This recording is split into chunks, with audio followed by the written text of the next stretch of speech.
Hi guys, welcome back to my channel. Today we're going to talk about some underrated animated movies that I love. The movies that I'm going to mention I have seen multiple times and are fantastic. Now remember, this is just my opinion, so please be respectful. Alright, let's get into it. Alright, our first movie is Castle in the Sky, which was released in Japan in 1989 and received an English dub by Disney in 2003. The film follows orphans Shida and Pazu, who are pursued by government agent Muska, the army, and a group of pirates. They seek Shida's crystal necklace, the key to accessing Lapida, a legendary flying castle hosting advanced technology. I feel like everybody has their favorite Studio Ghibli movie. Some people love Ponyo and Spirited Away and Howl's Moving Castle. And don't get me wrong, I love those movies. Personally, Ponyo is my favorite, but I feel like not enough people my age talk about Castle in the Sky and how good it is. It has a gorgeous background, that's normal for a Studio Ghibli movie, a good and interesting story. My favorite scene in the movie is when Shida is floating and Pazu is just holding his arms out. I just think it's so well done. He doesn't know who she is and immediately is like, I will help you. I also enjoy the bond between Shida and Pazu. I think they bounce off of each other really well. I obviously watched the English version, and everybody in the dub did a great job. James Vanderpeek, rest in peace, and Anna Paquin do a fabulous job voicing Shida and Pazu, but the standout for me was, of course, Mr. Mark Hamill as Muska. I usually enjoy Mark Hamill's voice in animated projects, so this one was no exception. But out of everybody, he was the standout performer.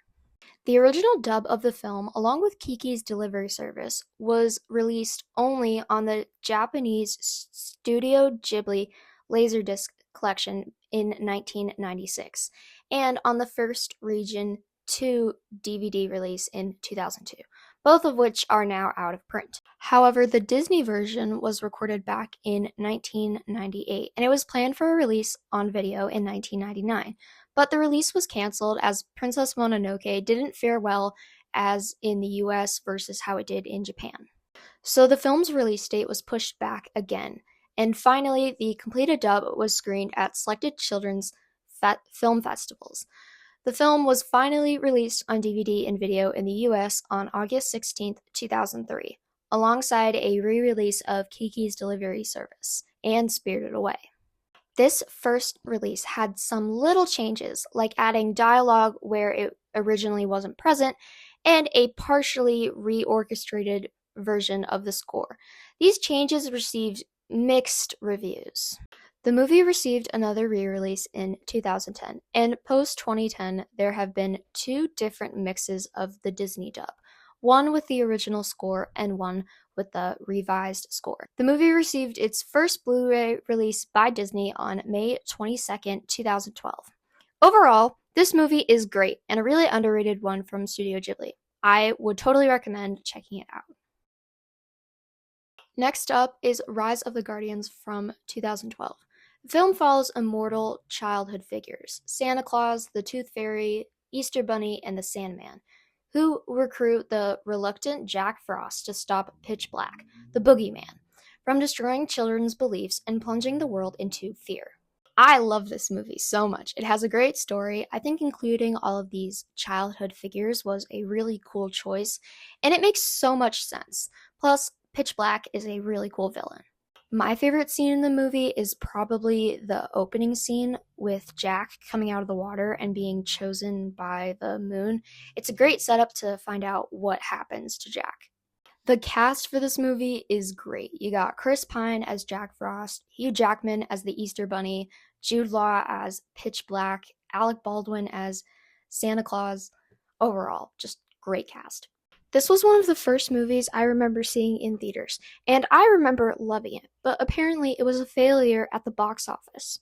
This was also the last DreamWorks movie to use Paramount as a distributor, before they switched over to 20th Century Fox, and then switched back to Paramount because Disney bought 20th Century Fox in 2019.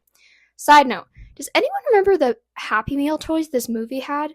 Now, I don't know if it's just me who gets this vibe, but this is like a big superhero esque team up movie, kind of like The Avengers, which was released in May of 2012.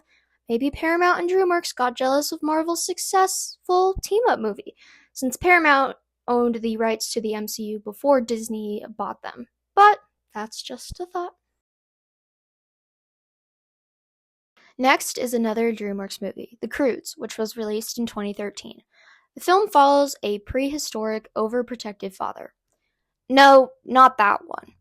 Named Grug, who is forced to leave his cave with his family after it's destroyed.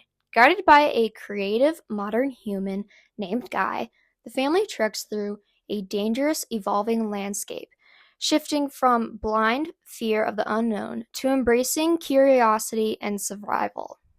So I was really excited to talk about this movie because it's awesome, and not enough people acknowledge its presence. It's also gorgeous to look at. It's one of the more aesthetically pleasing DreamWorks movies, in my opinion. A common theme with DreamWorks movies is this has a great cast. Emma Stone as Eep, Nicolas Cage as Grug, Ryan Reynolds as Guy, and Catherine Keener as Uga. These names are kind of hard to pronounce, so sorry. And something I found out is that Chris Sanders is the voice of the little sloth that's around Guy's waist. Chris is the director of the movie, and he's also the director of How to Train Your Dragon and Lilo and Stitch. My only complaint with this movie is that Emma Stone's character is such a basic character trope. It's the I'm tired of an overprotective dad, and I want to see the world. This trope has been beaten to death in movies, and I'm sick and tired of it. This one was another one with Happy Meal toys that are burned into my brain.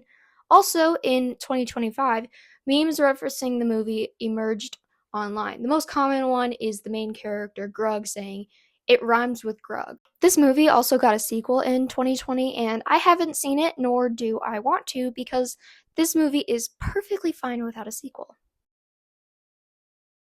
Okay, I know a few people who know this next movie.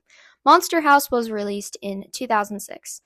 The film follows three kids, DJ, Chowder, who names their kid that, and Jenny, who discover that their neighbors, the Niebercracker's house, is a sentient, malevolent monster that eats trick-or-treaters during Halloween.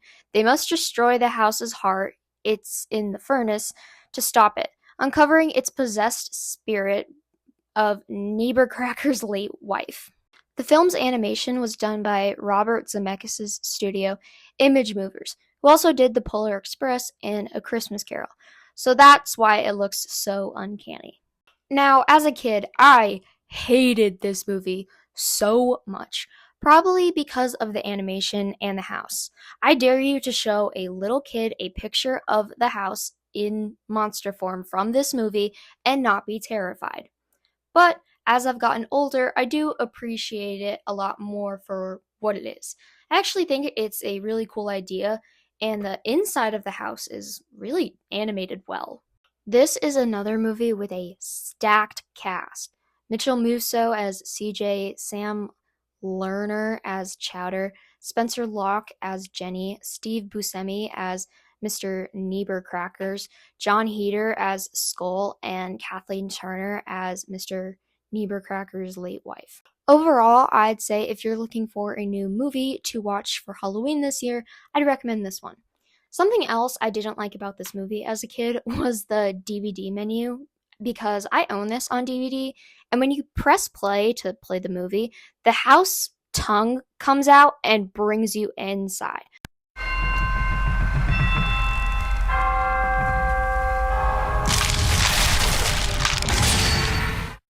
I don't know about everybody else, but that scared the shit out of me as a kid. The Black Cauldron was released in 1985, and it is based on the Chronicles of Priordan books of the same name. The film follows Taran, a young pig keeper assistant who teams up with Princess Alonwe, Gurgi, and a bard named Fluter Flam to stop the evil Horn King from using a magical, indestructible cauldron to raise an army of the undead, or Cauldron Born, to conquer the world. So I'm just going to insert the clip of me talking about this movie from my Black Cauldron video. So, what do I think about this movie? Yeah, I don't care what anyone says. I love this movie. You see, I was a pretty weird kid growing up, and I loved everything different, whether it be toys or movies. I was also born on Friday the 13th. But my grandparents would visit, and they would also always show my cousins and I new movies. I actually own the 25th anniversary edition on DVD. Here it is.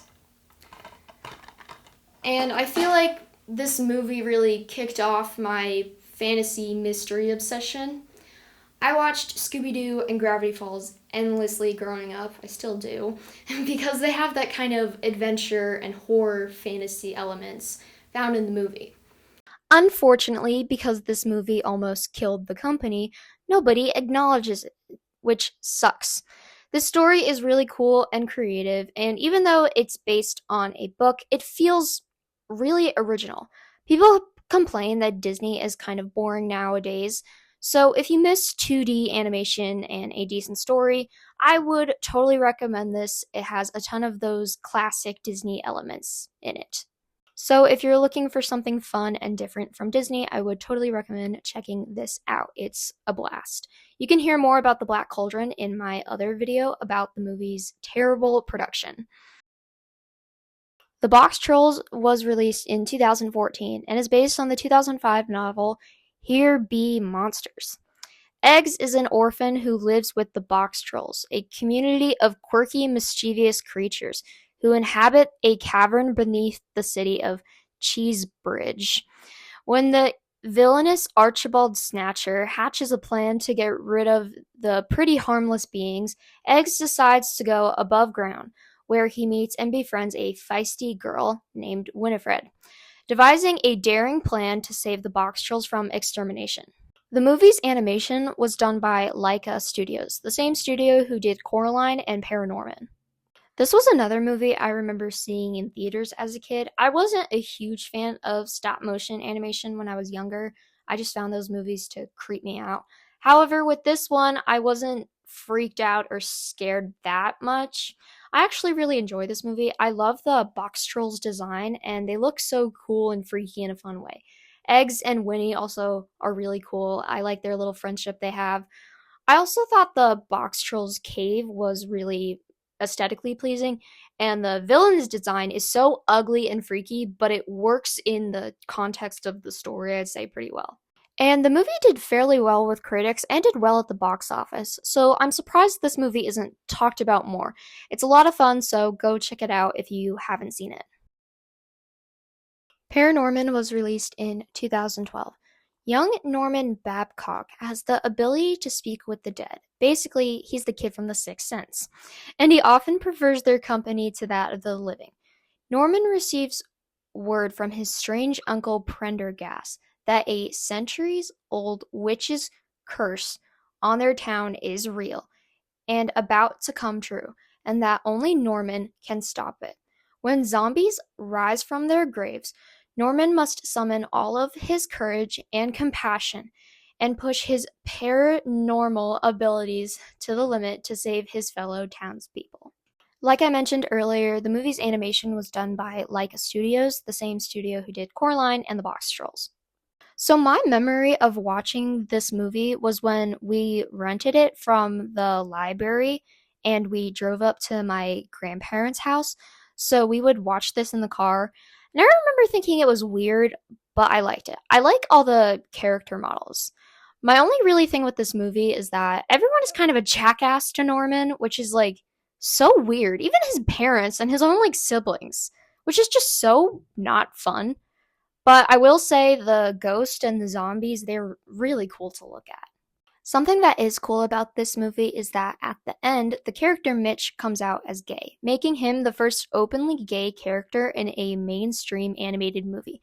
Which, let me remind you, this isn't 2024 or 2026, this is 2012. So it's really nice to see representation in an animated movie from the early 2010s.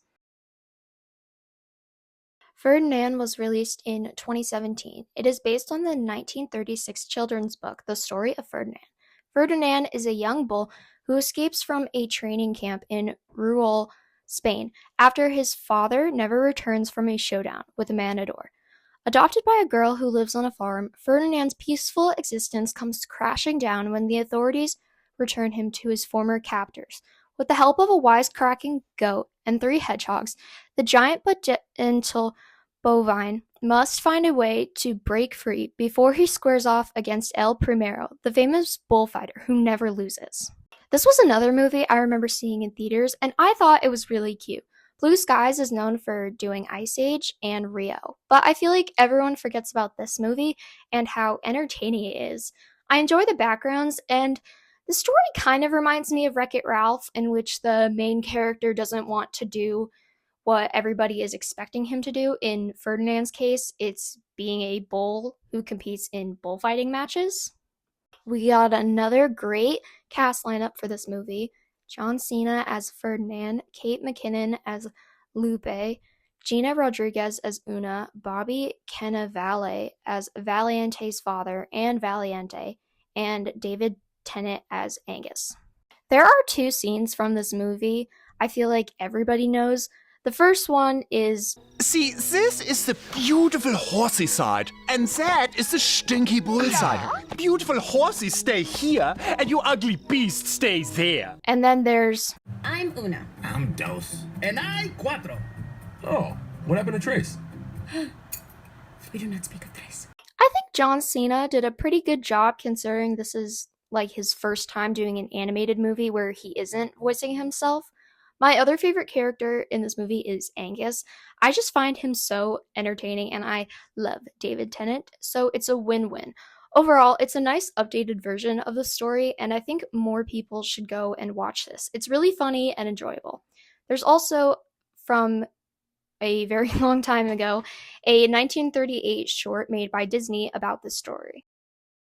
We're Back, A Dinosaur Story was released in 1993 and is loosely based on the 1987 children's novel of the same name. The film follows 4 prehistoric dinosaurs, Rex, Wog, Elsa, and Dweeb, who are transformed into intelligent, friendly creatures by an alien named Captain New Eyes, using his brain-grain cereal. They travel to modern New York City to fulfill children's wishes, but must face New Eyes' evil brother, Professor Screw Eyes, who uses a dark circus to revert them back to their savage states. They also become friends with 2 kids named Louie and Cecilia. This movie was released by Universal Pictures and produced by Steven Spielberg's Amblin Entertainment Company under Amblin Animation logo, or that section of the company. And it came out in November of '93. This was marketed as the more family-friendly dinosaur movie compared to a certain dinosaur movie that came out earlier that year that was also directed by Spielberg. And it was a box office bomb and received mixed reviews.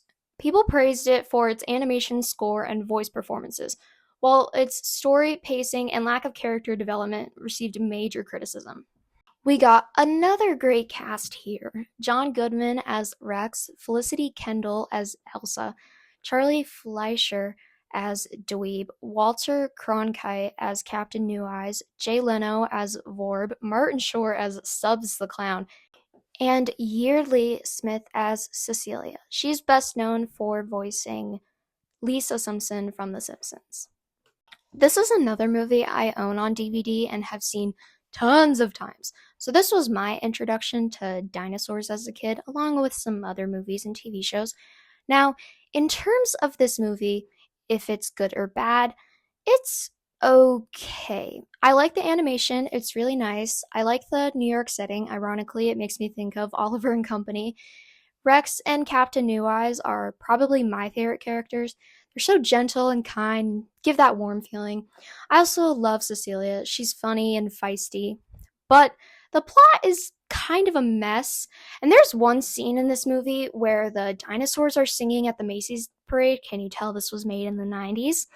And once they're done singing, everyone freaks out. Excuse me, but I would have been freaking out once they started singing. Animatronics don't sing. There's just audio playing in the background, and the animatronics are just moving their mouths up and down. They do not sing. That's another part of the movie where oh, it just makes me so upset. Another part of this movie I really didn't like as a kid is when the dinosaurs turned evil in the circus. The circus in general freaked me out. And sure, is that the best part of the movie to some people? Yes, but I am not one of those people. I hated it. Also, there's another scene in the movie where the kids turn into apes, and that freaks me out. So I recommend showing this to your kids before Jurassic Park, because, like, in terms of scariness, like, it's not so terrifying compared to Jurassic Park, but please go in with low expectations. So that's it for this video. I hope you guys enjoyed, and let me know in the comments what your favorite underrated animated movie is. Please like and subscribe, and I will see you guys next time. Bye!